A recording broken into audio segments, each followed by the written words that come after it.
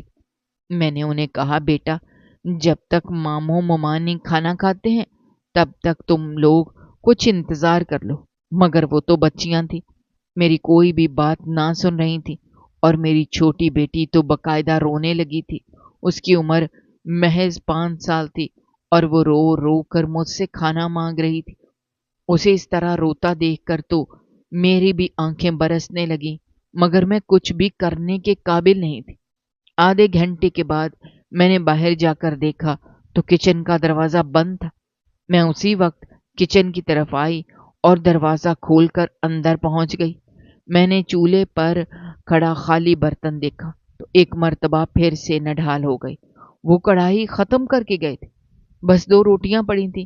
آخر وہ اتنا سارا کھانا کیسے کھا سکتے ہیں، یہ میری سمجھ سے باہر تھا۔ لیکن اب مجھے اپنی بچیوں کے لیے کچھ بنانا تھا۔ میں نے سوچا انڈے ہی بنا دیتی ہوں۔ میں نے جیسے ہی فریج کی طرف ہاتھ بڑھایا تو میں دنگ رہ گئی، کیونکہ فریج پر لاک لگا ہوا تھا۔ میرا فریج لاک والا تھا، لیکن آج تک میں نے لاک نہیں لگایا تھا، مگر آج اس کے دونوں خانوں پر لاک لگا ہوا تھا۔ میری سمجھ میں کچھ نہیں آ رہا تھا کہ میں کیا کروں۔ آخر میں اپنی بچیوں کے لیے کیا بناتی؟ آٹا بھی گوندا ہوا نہیں تھا، صرف 2 روٹیاں ہی پڑی تھیں۔ پھر میں نے 2 روٹیوں کا مزید آٹا گوندا اور 5 منٹ کے اندر ہی روٹیاں بنانے لگی۔ تازہ آٹا گوندنے کی وجہ سے روٹیاں صحیح نہیں بن رہی، لیکن پھر بھی یہ غنیمت تھی۔ میں نے ان روٹیوں پر گھی لگایا اور ایسے ہی لے کر اپنی بیٹیوں کے پاس پہنچ گئی۔ انہوں نے بھی سالن کا سوال نہ کیا اور ایسے ہی کھانے لگیں، کیونکہ انہیں بہت زیادہ بھوک لگی ہوئی تھی۔ مجھے اب بھی یقین نہیں آ رہا تھا کہ وہ اتنی زیادہ کڑھائی کیسے کھا سکتے ہیں۔ وہ تو 2 ہی لوگ تھے، اور تیسرا انس، وہ بھی تو میری بڑی بیٹی کی عمر کا تھا، تو پھر یہ اتنا سارا کھانا کیسے ختم کر سکتے تھے؟ لیکن اس سوال کا جواب مجھے کہیں سے بھی نہ ملا۔ بھابھی، بھیا اور اپنے بیٹے کے ساتھ ماں کی طرف چلی گئی، اور میں اپنے ہی گھر میں اجنبیوں کی طرح بیٹھی رہی، کیونکہ کسی بھی چیز پر میرا حق نہیں رہا تھا۔ میرے پاس ایک کمرے کے سوا اور کسی چیز کا بھی اختیار نہیں تھا۔ میں اس سے باہر نکل کر آخر کہاں جا سکتی تھی؟ فریج پر بھابھی نے تالا لگا دیا تھا، سارا کھانا پینے کا سامان بھی فریج کے اندر تھا۔ شام کو وہ لوگ واپس آئے تو ہم لوگ بھوک سے نڈھال تھے۔ وہ کھانا کھا کر آئے تھے۔ میں نے بھابھی سے کہا، مجھے فریج کی چابی دے دیں تاکہ میں اپنی اور بچوں کے لیے کوئی سبزی بنا لوں۔ انہوں نے منہ بنا کر مجھے فریج کی چابی دے دی اور کہہ دیا کہ میں سبزی کے علاوہ اور کسی چیز کو ہاتھ نہ لگاؤں۔ میں ان کی بات مان کر کچن میں آ گئی۔ جیسے ہی میں نے فریزر کھولا، میری آنکھیں پھٹی کی پھٹی رہ گئیں۔ ایک پلاسٹک کے ڈبے میں کڑھائی فریزر میں رکھی ہوئی تھی۔ اب ساری بات سمجھ میں آ گئی۔ انہوں نے یہ کڑھائی کھائی نہیں تھی، بلکہ مجھ سے بچانے کے لیے فریزر میں چھپا دی تھی، اور اسی لیے لاک بھی لگا دیا۔ لیکن اب میں کچھ نہیں کر سکتی تھی۔ میں نے آلو نکالے اور کاٹنے لگی۔ 15-20 منٹ تو مجھے آلو کاٹنے میں لگے۔ اس کے بعد میں نے آلو بننے کے لیے چولہے پر رکھ دیے۔ اب میں نے اپنا ارادہ ترک کر دیا تھا، کیونکہ بھیا کے بگڑے تیور بھی میں دیکھ چکی تھی۔ اب میں ان سے بات نہیں کر سکتی تھی کہ بھابھی نے مجھ سے گھر سے نکل جانے کا کہا ہے۔ میرا دماغ مجھے روک رہا تھا کہ میں بھیا سے کوئی بات نہ کروں، اور میرا دل کہہ رہا تھا کہ میں ان سے ضرور بات کروں، شاید وہ میری بات سن لیں۔ میں نے سوچ لیا تھا کہ میں ان سے بات کروں گی اور کہوں گی کہ بھلے ہی مجھے نوکرانی بنا کر رکھ لیں، لیکن اس گھر سے نہ نکالیں۔ کھانا کھانے کے بعد میں بھیا بھابھی کے کمرے کی طرف چل دی۔ میں اپنی بیٹیوں کے ساتھ ایک ہی کمرے میں رہتی تھی، اور بھابھی بھیا ایک کمرے میں، انس اکیلا دوسرے کمرے میں رہتا تھا۔ میں ابھی ان کے کمرے کا دروازہ بجانے ہی والی تھی کہ بھابھی کی آواز میری سماعتوں سے ٹکرائی، جاوید، اب میں مزید انتظار نہیں کر سکتی، اس کو چلتا کرو ورنہ میں کبھی اسے نکال دوں گی۔ بھابھی غصے میں بھیا سے مجھے نکالنے کا کہہ رہی تھی۔ ارے شازیہ، 2-3 دن انتظار کر لو، تم نے اسے کہہ تو دیا ہے کہ وہ چلی جائے۔ دیکھنا وہ خود ہی چلی جائے گی۔ اگر وہ 2 دن کے اندر نہ گئی تو میں خود اسے دھکے مار کر اس گھر سے باہر نکال دوں گا اور اس کے بعد سب کچھ ہمارا ہو جائے گا۔ یہ کہہ کر بھیا نے ایک کہکہا لگایا تو بھابھی بھی ہنسنے لگی۔ یہ سن کر میرا دماغ سن ہو گیا تھا۔ مجھے ایسا لگ رہا تھا جیسے میں ابھی چکرا کر زمین پر گر پڑوں گی۔ آخر بھیا میرے ساتھ ایسا کیسے کر سکتے ہیں؟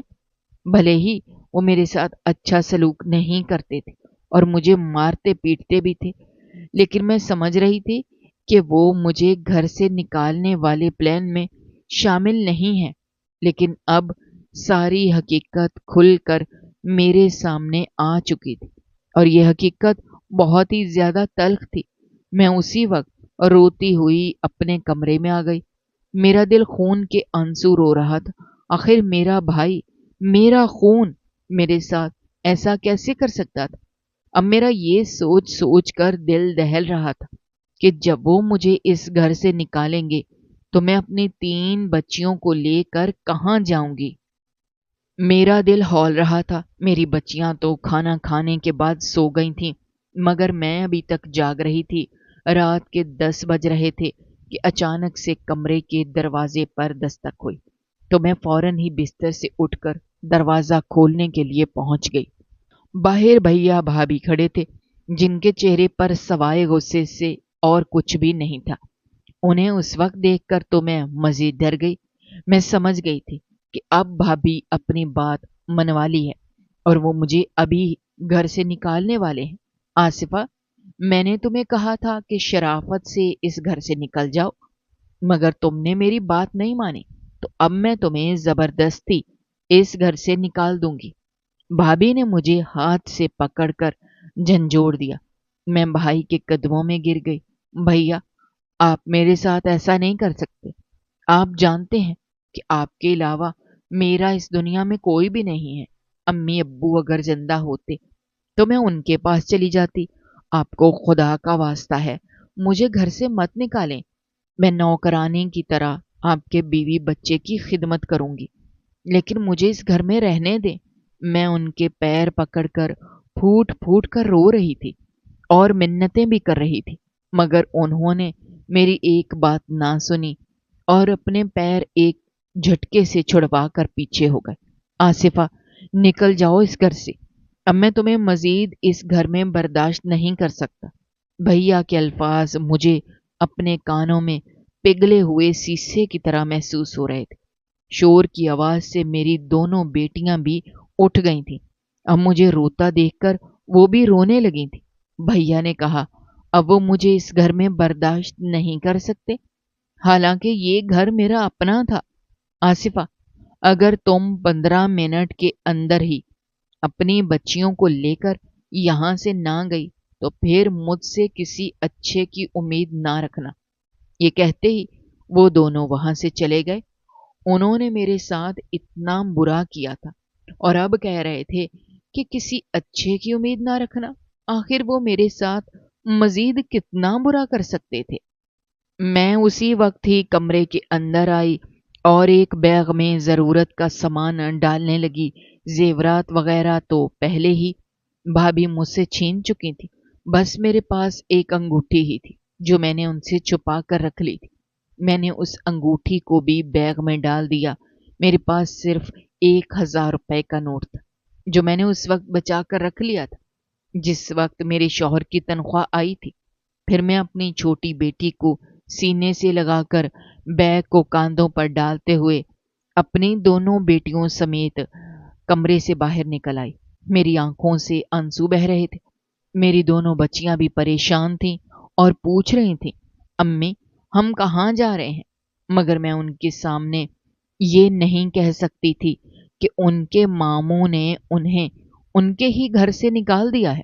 بھلے ہی میرے بھائی کا خون سفید ہو گیا تھا، لیکن میں اپنی بچیوں کے ذہن میں ان کے ماموں کے لیے خناس نہیں بھر سکتی تھی۔ اگر میں انہیں بتاتی تو اس میں کچھ غلط نہ کرتی کیونکہ یہ سچ تھا، لیکن پھر بھی میرے اندر ابھی تک محبت اور غیرت کا مادہ باقی تھا۔ وہ لوگ صحن میں کھڑے ہمارا انتظار کر رہے تھے۔ ہمیں باہر آتا دیکھ کر بھیا بھابھی کے چہرے پر تنزیہ مسکراہٹ آ گئی۔ وہ بہت خوش ہو رہے تھے کیونکہ اب میرا گھر ان کا ہو گیا تھا۔ میں نے اس بار ان سے کوئی بات نہ کی اور نہ ہی ان کی منتیں کی۔ میں چپ چاپ اپنی بچیوں سمیت گھر سے باہر نکل آئی۔ جیسے ہی میں گھر سے باہر نکلی تو فوراً پیچھے سے دروازہ بھی بند کر دیا گیا۔ میں رات کے اندھیرے میں اپنی بچیوں کو لے کر سڑک پر چلتی جا رہی تھی۔ اکا دکا ٹریفک تھی کیونکہ ہم ایک محلے میں رہتے تھے۔ ویسے تو رات زیادہ نہیں ہوئی تھی، بس 10 ہی بج رہے تھے، لیکن سڑک پر لوگ نہ ہونے کے برابر تھے۔ چلتے چلتے ہم شہر کے بیچوں بیچ پہنچ گئے۔ ساری دکانیں بند تھیں، ہلکی پھلکی ٹریفک آ جا رہی تھی۔ ہم لوگ بہت زیادہ تھک چکے تھے۔ میرا تو حال برا تھا کیونکہ میں اپنی بیٹی اور بیگ کو بھی اٹھائے ہوئے تھے۔ ہم ایک سڑک کے کنارے بیٹھ گئے اور صبح ہونے کا انتظار کرنے لگے۔ میری دونوں بچیاں تو میرے دونوں طرف سے کندھے سے ٹیک لگا کر سو گئی تھیں، مگر مجھے نیند نہیں آ رہی تھی۔ مجھے بہت زیادہ ڈر لگ رہا تھا کہ آخر ہمارے ساتھ اب آگے کیا ہوگا۔ صبح تو ہو ہی جانی تھی، لیکن صبح ہو جانے سے بھی ہمارے مسئلے حل نہیں ہونے تھے۔ ہمارے پاس کوئی ٹھکانہ نہیں تھا اور صبح کے بعد بھی ہم نے اسی سڑک پر بیٹھنا تھا۔ ساری رات مجھے نیند نہ آئی اور میں اپنے بھائی کے رویے کو سوچ سوچ کر آنسو بہاتی رہی۔ صبح کی اذانوں کے ساتھ ہی ٹریفک بڑھنے لگی، پھر آہستہ آہستہ سڑک سے لوگوں کا ہجوم گزرنے لگا۔ صبح ہو چکی تھی، لوگ اپنے کاموں پر جا رہے تھے۔ میری دونوں بیٹیاں بھی اٹھ چکی تھیں اور بھوک کی وجہ سے ان کا برا حال تھا۔ میں نے اسی وقت اپنے بیگ سے وہ 1000 روپے نکالے اور قریبی دکان سے جا کر بسکٹ لے آئی۔ میں جانتی تھی اس 1000 سے آج کا گزارا ہو جائے گا، لیکن کل کا کچھ پتہ نہیں تھا۔ وہ دن بھی گزر گیا اور ایک اور رات ہم پر قیامت کی طرح طاری ہو گئی۔ میری بچیاں پھر سے وہیں سڑک پر سو گئیں کیونکہ وہ چھوٹی بچیاں تھیں اور وہ اتنا زیادہ جاگ نہیں سکتی۔ آج تو مجھے بھی تھوڑی بہت نیند آ گئی کیونکہ میں بھی دن رات کی جاگی ہوئی تھی۔ اچانک سے میری بڑی بیٹی کے رونے کی وجہ سے میری آنکھ کھل گئی۔ وہ زمین پر بیٹھی پھوٹ پھوٹ کر رو رہی تھی۔ میں نے آگے بڑھ کر دیکھا تو وہ اپنا پاؤں پکڑے بیٹھی تھی۔ میں نے اس سے پوچھا تو وہ کہنے لگی اسے کسی چیز نے کاٹ لیا ہے۔ ایک دکان کے سامنے لائٹ جل رہی تھی اور وہ لائٹ ہم پر پڑ رہی تھی۔ میں نے اسی لائٹ کے سہارے سے سڑک پر دوڑتے ہوئے بچھو کو دیکھ لیا۔ اس نے ہی میری بیٹی کو کاٹا تھا اور وہ بیچاری رو رہی تھی۔ میں تو یہ بھی نہ کر سکتی تھی کہ اسے ڈاکٹروں کے پاس یا اسپتال لے جاؤں کیونکہ رات بہت زیادہ گہری تھی اور پھر میرے پاس پیسے بھی نہیں تھے۔ وہ بیچاری روتی روتی سو گئی۔ شاید بچھو نے تھوڑا بہت ہی ڈنک مارا تھا اور وہ اٹھ گئی تھی، اس لیے ہی اب کچھ خاموش ہو گئی تھی، ورنہ اگر بچھو اپنی پوری طاقت کے ساتھ ڈنک مارتا تو وہ بالکل بھی چپ نہ ہوتی۔ رات کا نہ جانے کون سا پہر تھا۔ میری تینوں بچیاں سو رہی تھیں اور میں جاگ رہی تھی۔ میری آنکھوں سے آنسو نکل رہے تھے۔ میرا دل چاہ رہا تھا کہ میں اپنے بھائی کو ایک ایسی بددعا دوں کہ اس کا خاندان ہی ختم ہو جائے، لیکن میں بہن تھی اور میرے دل سے یہ بددعا نکل ہی نہیں رہی تھی۔ غم کی ایک اور رات بھی گزر گئی۔ ایک اور نیا سورج طلوع ہو گیا۔ میرے پاس صرف 200 روپے ہی تھے۔ 800 روپے تو کل ہی خرچ ہو گئے تھے۔ باہر نکل کر مجھے پتا چلا کہ انسان کے پاس پیسہ ہونا کتنا ضروری ہے۔ میں نے کل اس 800 روپے میں سے اپنی چھوٹی بیٹی کے لیے ایک فیڈر اور دودھ لیا تھا اور بڑی بیٹیوں کے لیے بسکٹ وغیرہ لیے تھے۔ میں نے خود بھی ایک بسکٹ کھا لیا تھا کیونکہ میں بھی تو بھوک سے نڈھال تھی۔ میں سوچ رہی تھی کہ آج 200 سے گزارا کیسے ہوگا اور پھر کل جب میرے پاس 1 روپیہ بھی نہیں ہوگا تو میں کیا کروں گی۔ لیکن کل کی کل پر چھوڑ کر میں پھر سے اسی دکان پر آ گئی اور 200 روپے کے بسکٹ لے کر اپنی بچیوں کے پاس پہنچ گئی۔ میں نے اپنی چھوٹی بیٹی کے لیے دودھ نہیں لیا تھا۔ میں نے سوچا کہ اپنے دودھ پر ہی اس کا گزارا چلا لوں گی اور پھر تھوڑا بہت اسے بسکٹ بھی کھلا دوں گی۔ اب وہ 1.5 سال کی تھی اور بسکٹ کھا سکتی تھی۔ دوپہر کا وقت تھا، دوپہر سر پر چڑھی ہمیں چبھ رہی تھی۔ بھلے ہی سردیوں کے دن تھے، لیکن پھر بھی اتنی تیز دھوپ اچھی نہیں لگ رہی تھی۔ میں اپنی بیٹیوں سمیت وہاں سے اٹھی اور ایک شیڈ کے نیچے جا بیٹھی۔ شاید وہ کوئی بس سٹینڈ تھا۔ وہاں پر 2-3 بینچ پڑے تھے اور اوپر ایک ہلکی سی چھت ڈالی ہوئی تھی۔ بینچ پر بیٹھ کر تو مجھے بھی نیند آنے لگی، کیونکہ میں رات کو بھی صحیح طریقے سے سو نہ پائی تھی۔ میں وہیں پر دیوار کے ساتھ ٹیک لگائے آنکھیں موند گئی۔ نہ جانے کب مجھ پر نیند کی دیوی مہربان ہوئی اور میں نیند کی وادیوں میں کھو گئی۔ اچانک سے مجھے اپنا آپ ہلتا ہوا محسوس ہوا۔ کوئی مجھے جھنجھوڑ رہا تھا۔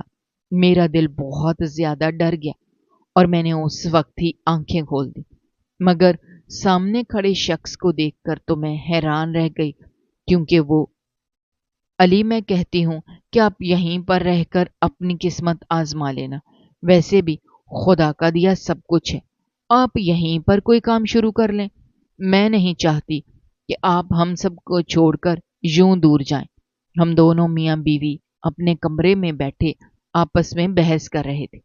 علی بضد تھے کہ انہیں اپنے دوست کے ساتھ سعودی عرب کمانے کے لیے جانا ہے، اور میں بھی ضد پر اڑی ہوئی تھی کہ وہ یہیں پر رہ کر کچھ کر لیں۔ آصفہ، تمہارا دماغ تو ٹھیک ہے، یہ پاکستان ہے۔ یہاں پر اگر میں دن رات بھی محنت کروں تو تم لوگوں کو ایک اچھی زندگی نہیں دے پاؤں گا، لیکن اگر میں دوسرے ملک جا کر آدھا دن بھی کام کروں تو ہمارا لائف سٹائل بدل سکتا ہے۔ وہ اب بھی اپنی ضد پر اڑے ہوئے تھے۔ اب تو میرے پاس کچھ الفاظ ہی نہیں رہے تھے۔